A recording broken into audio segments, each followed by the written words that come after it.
महात्मा बुद्ध ने बताया, वर्तमान में कैसे जिए। नमस्कार। कभी आपने महसूस किया है कि हमारा शरीर तो आज में होता है, लेकिन हमारा मन या तो बीते हुए कल में भटक रहा होता है या आने वाले कल की चिंता में डूबा होता है। हम खाते आज हैं, लेकिन सोचते कल की हैं। हम चलते आज हैं, लेकिन मन में पुराने दुखों की परछाइयां चल रही होती हैं। हम अपने परिवार के साथ बैठे होते हैं, लेकिन भीतर भविष्य का डर बैठा होता है। और यही कारण है कि सब कुछ होते हुए भी मन शांत नहीं रहता। महात्मा बुद्ध ने कहा था, मनुष्य का सबसे बड़ा दुख ये नहीं कि उसके पास क्या नहीं है, बल्कि ये है कि वो जो है उसे भी पूरी तरह जी नहीं पा रहा।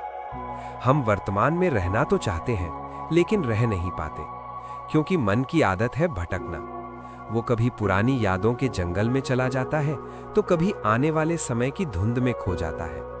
लेकिन प्रश्न ये है, क्या सच में वर्तमान में जीना संभव है? क्या सच में ऐसा हो सकता है कि हम इस पल में रहें और हमारा मन हल्का हो जाए?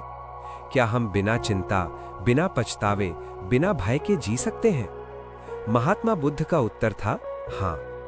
उन्होंने वर्तमान में जीना केवल समझाया नहीं, बल्कि उसे जीकर दिखाया। उन्होंने बताया कि शांति कहीं बाहर नहीं है। शांति कोई वस्तु नहीं, कोई व्यक्ति नहीं, कोई स्थान नहीं। शांति इस क्षण में छिपी हुई है। लेकिन उस शांति तक पहुंचने के लिए हमें मन को समझना होगा, अपनी आदतों को देखना होगा, अपनी बेचैनी की जड़ को पहचानना होगा। तो आइए आज हम महात्मा बुद्ध की शिक्षाओं के माध्यम से समझते हैं कि वर्तमान में कैसे जिया, कैसे इस पल को अपनाया जाए, कैसे मन के शोर को शांत किया जाए और कैसे जीवन को केवल काटा नहीं बल्कि सच में जिया जाए। आराम से बैठ जाइए, गहरी सांस लीजिए और अपने मन को धीरे धीरे इन शब्दों के साथ बहने दीजिए। भाग 1, मन हमेशा भटकता क्यों है? बुद्ध ने सबसे पहले मनुष्य के मन को देखा। उन्होंने पाया कि मन कभी स्थिर नहीं रहता। वो एक बंदर की तरह एक डाल से दूसरी डाल पर कूदता रहता है, एक विचार से दूसरे विचार पर, एक इच्छा से दूसरी इच्छा पर, एक डर से दूसरी चिंता पर। आपने भी महसूस किया होगा, कभी आप शांति से बैठे होते हैं और अचानक मन में कोई पुरानी बात आ जाती है, किसी का कहा हुआ शब्द, कोई अपमान, कोई गलती, कोई छूटा हुआ अवसर। फिर मन वहीं अटक जाता है। आपका शरीर कमरे में होता है, लेकिन मन वर्षों पीछे चला जाता है। और कभी ऐसा होता है कि भविष्य की चिंता मन को पकड़ लेती है। क्या होगा, कैसे होगा, अगर ऐसा हो गया तो, अगर वैसा ना हुआ तो? ये प्रश्न धीरे धीरे मन की शांति को खा जाते हैं। बुद्ध ने कहा, अशांत मन ही दुख का कारण है। ध्यान दीजिए, घटना हमेशा दुख नहीं देती। कई बार घटना से ज्यादा उस घटना के बारे में हमारे मन के विचार हमें दुख देते हैं। मान लीजिए किसी ने आपको कुछ कठोर शब्द कह दिए। वो बात कुछ मिनटों की थी, लेकिन मन उसे कई दिनों तक दोहराता रहता है। यही दोहराव दुख बन जाता है।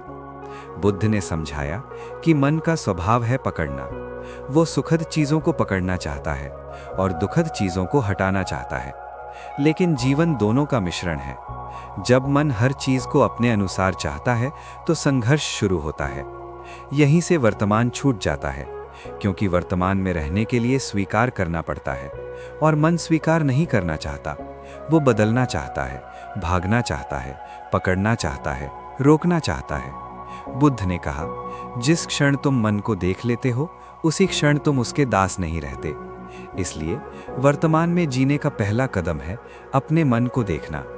जब मन अतीत में जाए तो बस देखो, जब मन भविष्य में भागे तो बस देखो। उसे रोकने की कोशिश मत करो, उससे लड़ो मत, बस पहचानो, अभी मेरा मन भटक रहा है। यही जागरूकता शुरुआत है। भाग 2, अतीत का बोझ क्यों छोड़ना जरूरी है? बहुत से लोग वर्तमान में इसलिए नहीं जी पाते क्योंकि वे अतीत का भार उठाए रहते हैं। पुराने दुख, पुरानी गलतियां, पुराने रिश्ते, पुरानी शर्म, पुरानी असफलताएं। बुद्ध ने कहा था, तुम्हें दंड देने वाला संसार नहीं, तुम्हारा चिपका हुआ मन है। अतीत बीत चुका है, लेकिन हम उसे हर दिन अपने भीतर फिर से जीते हैं। कभी पछतावे के रूप में, कभी गुस्से के रूप में, कभी अपराध बोध के रूप में। मान लीजिए किसी समय आपसे कोई गलती हुई। जब आप अतीत को छोड़ते हैं तभी वर्तमान आपको महसूस होने लगता है। बुद्ध ने यह भी कहा कि जो चला गया उसके पीछे रोते रोते तुम जो अभी तुम्हारे पास है उसे भी खो देते हो। कितनी गहरी बात है ये। हम में से कितने लोग बीते हुए समय के दुख में इतना उलझ जाते हैं कि आज का प्यार, आज की रोशनी, आज की संभावना सब उनकी नज़र से ओझल हो जाती है। इसलिए वर्तमान में जीने का दूसरा कदम है अतीत को सम्मान के साथ विदा करना। कहना सीखिए, हाँ ये हुआ था, हाँ उसने दुख दिया था, हाँ मैंने गलती की थी, लेकिन अब मैं इस पल में हूँ। अब मैं नया चुनाव कर सकता हूँ। अब मैं खुद को फिर से जी सकता हूँ। भाग 3, भविष्य की चिंता हमें कैसे खाती है। अतीत का दुख पीछे खींचता है और भविष्य की चिंता आगे से डराती है। मन कहता है कल क्या होगा, मेरी नौकरी, मेरा परिवार, मेरे बच्चे, मेरी सेहत, मेरे सपने, अगर सब बिगड़ गया तो। बुद्ध ने कहा, भय अक्सर वास्तविकता से नहीं, कल्पना से पैदा होता है। ध्यान दीजिए, भविष्य अभी आया ही नहीं, लेकिन हम उसके बारे में हजारों डर पैदा कर लेते हैं। हम अनगिनत दृश्य बना लेते हैं और उन काल्पनिक दृश्यों से आज ही दुखी होने लगते हैं। यही चिंता है। चिंता का अर्थ है अभी जो नहीं हुआ उसे मन में बार बार जीना। बुद्ध ने कहा कि बुद्धिमान व्यक्ति तैयारी करता है लेकिन चिंता में नहीं डूबता। तैयारी और चिंता में बहुत अंतर है।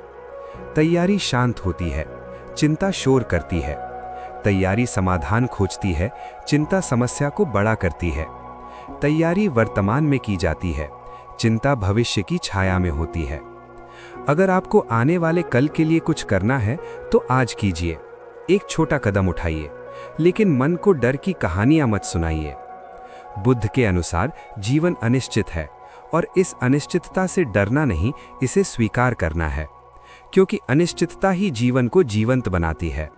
अगर सब पहले से निश्चित होता तो विश्वास, धैर्य, साहस, समर्पण, इनका कोई अर्थ ही नहीं रहता। वर्तमान में जीने का अर्थ ये नहीं कि आप भविष्य की योजना न बनाएं, बल्कि इसका अर्थ है योजना बनाकर वापस इस पल में लौट आएं। फिर वही करें जो आज करना जरूरी है। भविष्य को आज से जीता जाता है, कल की चिंता करके नहीं, आज की सजगता से। इस वीडियो का पार्ट 2 भी जल्द आएगा। पार्ट 2 देखने के लिए हमारे चैनल को जरूर सब्सक्राइब करें।